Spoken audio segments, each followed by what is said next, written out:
band and the difference that ministry makes in our church. And last week we had a guest from the food pantry talk about our partnership with the food pantry. And today we have another guest who's a partner, and that is Dave Hammerschmidt, who is one of the founders of Quakertown Community Outreach. And every year, as you know, we have a block party that benefits their ministry. And so today we invited him to come and speak about that particular organization and what they do in our community. Let's welcome Dave.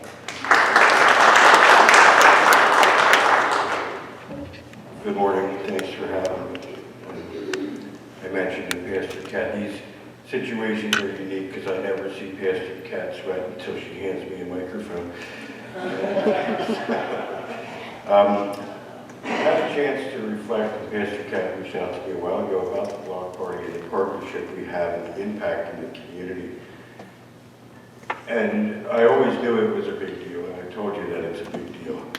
But the more I thought about it, the more I see what's happening in the community and happening with our mission. And that links back to you guys and the block party, the more I realize just the magnitude of the impact. But a couple of things I'll share with you, just some of the empirical things in terms of some of the money. Recently, you heard there was a fire victim. An elderly woman lived alone. Her trailer basically burnt to the ground. Her car caught fire. She lost a total loss. She only had a very small amount of insurance and nothing for the car. So she lost everything. We are still involved with her.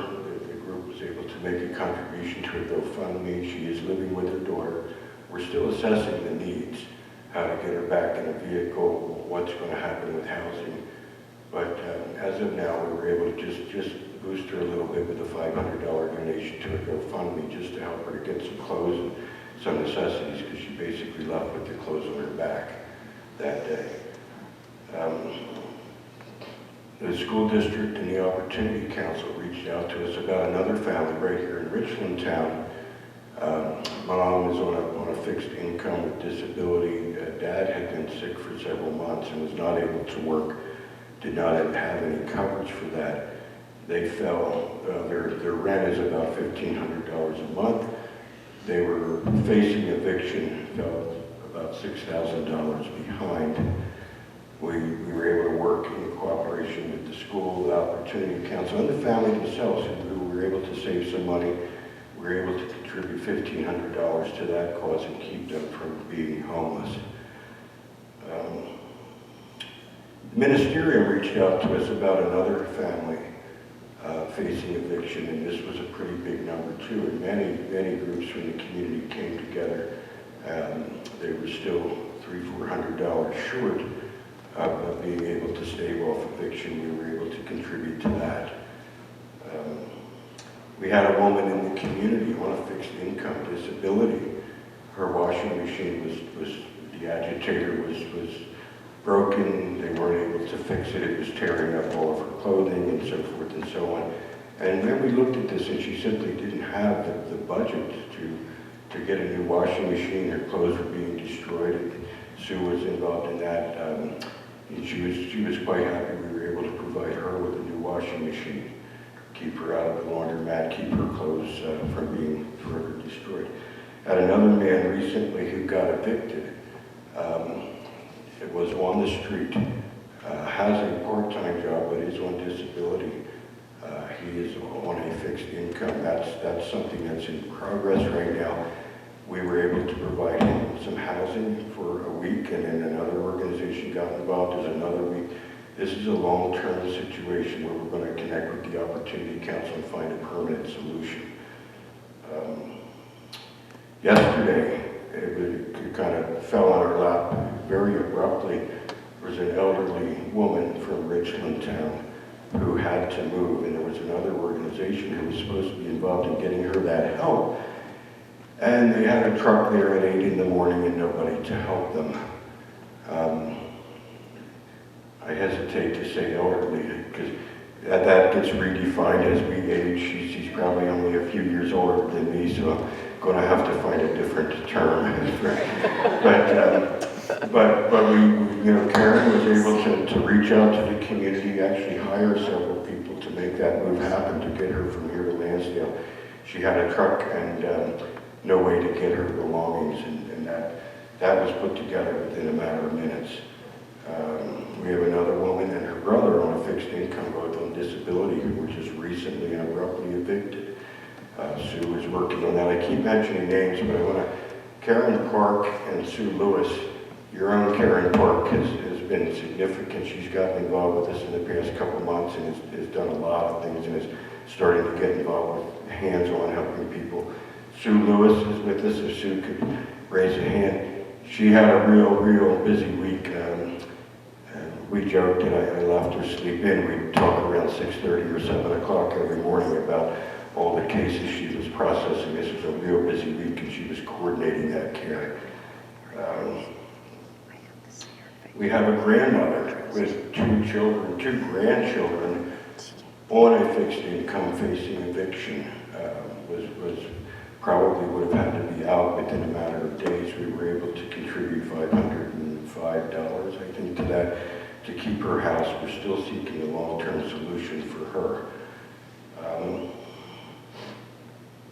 Another family with 3 children who had a job interruption very abruptly, had a food shortage and were not able to accommodate their needs entirely with the pantries. We were able to provide them with some financial help for food, and we're getting them involved with the school. That gives you kind of an overview. That was basically our past week, and that's not everything. That's the need in the community. And that's what you guys contribute to with the block party. But I think it's bigger than that. This year, every year we have a theme, and for 2020, our theme is going to be about educating and integrating the community. We get a lot of community support, but there's a lot of people who don't understand everything that we do. As Sue pointed out, it's not just dealing with people who are on the street and homeless, it's intervention to keep them from becoming homeless.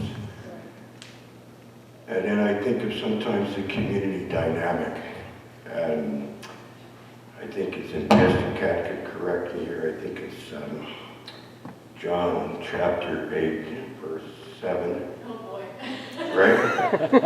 Where Jesus came into the town, and you all know the story as they gathered the stones to stone the prostitute.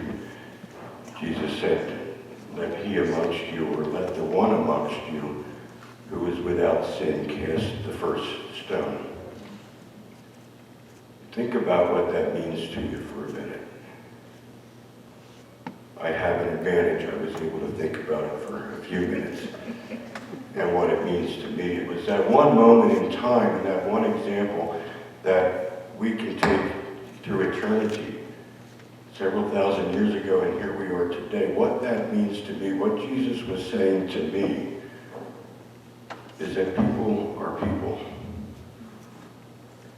And no one of us is lesser or greater than the other because of our lot in life, or because of the decisions that we've made, or because of the predicament we may be in. Sometimes what interferes with what we are doing in the community is sometimes a mindset of people who think that because they've taken care of themselves and they've made good decisions, and that those other people don't deserve the help. We're overcoming that. We still get a lot of support, but I think that still exists. You saw recently, and it's ongoing. There's been kind of a movement to clear out the Bush House. And these people would have been evacuated very abruptly. And we know these people, and it still comes back to me. People are people.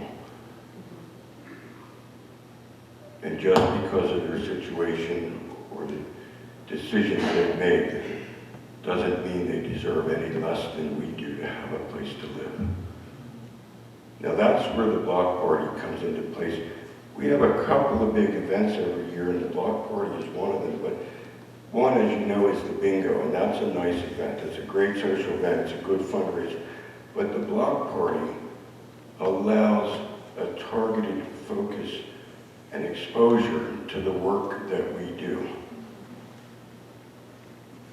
You know, we've done the Autumn Alive, the Arts Alive, but there's several hundred people there, other vendors, and people often come for the food and the crafts and so forth, so we just kind of blend in. But the block party puts the focus on the work that we do, and I think the work that you do is just to let people know that people are people, and we need to integrate the community. We need to break down the barriers and the divides that happen when we look at it, us and them. I know in your congregation, and I mentioned even in our own group, we have a lot of people who do a lot of work, who have a lot of their own personal hardship, but they keep getting up and they keep moving forward and they have faith and they want to help others. We aren't any different from the people we help, but for the grace of God. And that's the work that you do, and that's the work that you can do beyond the block party, but in the community to help people understand these are our neighbors. And but for their situation, they are, again, no different than us. And I think that exposure has caused a lot of things to happen. The block party has done a lot to legitimize our mission and our group. When people hear nonprofit charity, sometimes there's a negative connotation associated with that because there have been some corrupt ones, and there continues to be. When people see that you understand our heart and what we're doing, and that you're behind it, more people get behind it. And this year really grew. I think this year, and we've had people who've reached out to us to make donations who mentioned their exposure to us through the block party. As of now, we're going to be reaching 288 children with Christmas gifts. Good. And that number will grow. That's not closed yet. We always get the last minute. We reached over 50 families with Thanksgiving meals. That number is growing, and that's staggering because just a year ago, I think it was 15 or 18.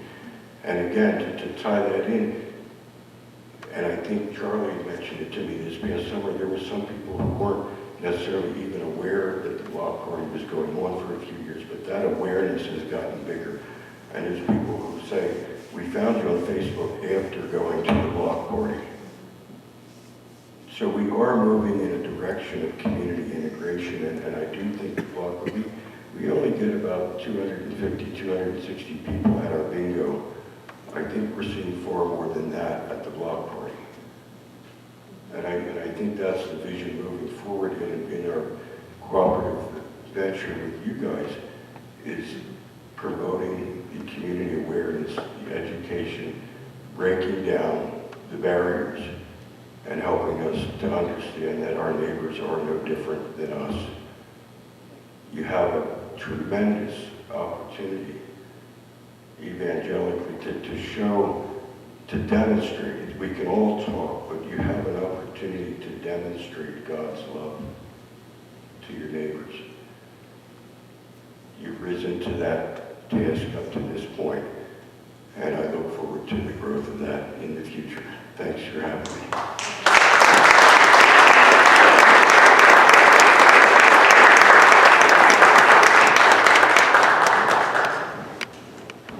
Please rise for the gospel.